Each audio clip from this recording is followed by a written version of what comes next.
Shalom. Il y a de cela 2000 ans à la croix que Christ est arrivé à remporter la bataille et la victoire sur les forces des ténèbres.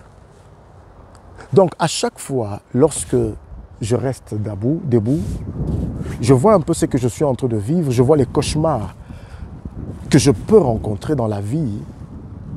Suis-je appelé à avoir peur, à me lamenter? Ou bien dois-je croire à ce qui est écrit dans la parole de Dieu? La Bible déclare et dit ceci: il a effacé l'acte dont les ordonnances m'ont condamné et qui subsistait contre ma vie. N'est-ce pas? Alors, sur cette base des Saintes Écritures, comme il a effacé l'acte dont les ordonnances m'ont condamné, ça veut dire que hier, avant que je ne rencontre le Seigneur, moi j'étais condamné à vivre une vie qui n'honore pas l'Éternel. Une vie de blocage. Une vie où l'ennemi avait le droit, avait le dessus sur ma vie.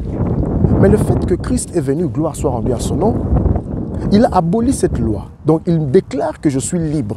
Libre de toute transaction maléfico-satanique. Cela me donne le droit de ne plus être sous la condamnation de l'ennemi, sous la condamnation de qui que ce soit. Ni les lois, ni les liens, ni toutes ces choses qui peuvent me maintenir sous un joug. Ça veut dire que dès que je comprends cela, je dois adopter une autre attitude. L'attitude que je dois avoir, c'est quoi? C'est de ne plus accepter que ces choses se réalisent et s'accomplissent dans ma vie. Alors, j'ai une seule chose, c'est que je proclamerai. Je vais me lever dans la prière, je vais commencer à proclamer la parole, à dire tout haut et à rappeler à celui qui veut m'intimider. Ça veut dire Lucifer ou Satan ainsi que ses acolytes, qui a de cela 2000 ans, ils ont été traînés devant les autorités, devant les principautés. Ça veut dire qu'ils ont été ôtés de leur pouvoir. Donc, en d'autres termes, j'appartiens à Christ. Et parce que j'appartiens à Christ, je n'ai plus le droit de pouvoir vivre ce que je vis. Ça veut dire que les maris de nuit n'ont plus de place dans ma vie.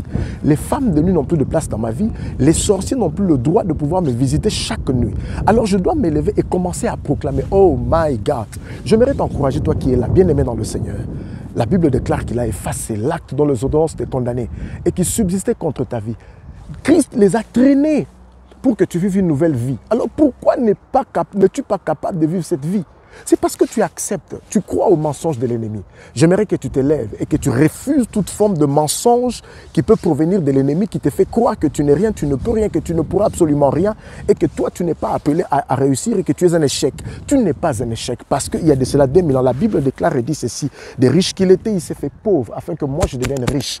Je ne suis plus appelé à vivre cette vie de pauvreté que l'ennemi veut m'imposer. Ça veut dire que toute forme de blocage sur le plan financier est appelée à être évacuée. Je proclamerai cela. Je vivrai en nouveauté de vie parce que Christ m'a apporté la victoire. Alors j'aimerais bien aimer dans le Seigneur que tu te joignes à moi, que tu puisses aussi dire que je ne suis plus esclave de la peur. Je ne suis plus esclave de l'ennemi. Je ne suis plus esclave des lois. Je ne suis plus esclave des condamnations, mais je suis esclave de Christ. Qui dit esclave de Christ, ça veut dire j'ai la pleine liberté. La liberté de jouir pleinement de la vie nouvelle que Christ m'a donnée. Il y a de cela 2000 ans. Lorsqu'il a dit, tout est accompli. Shalom.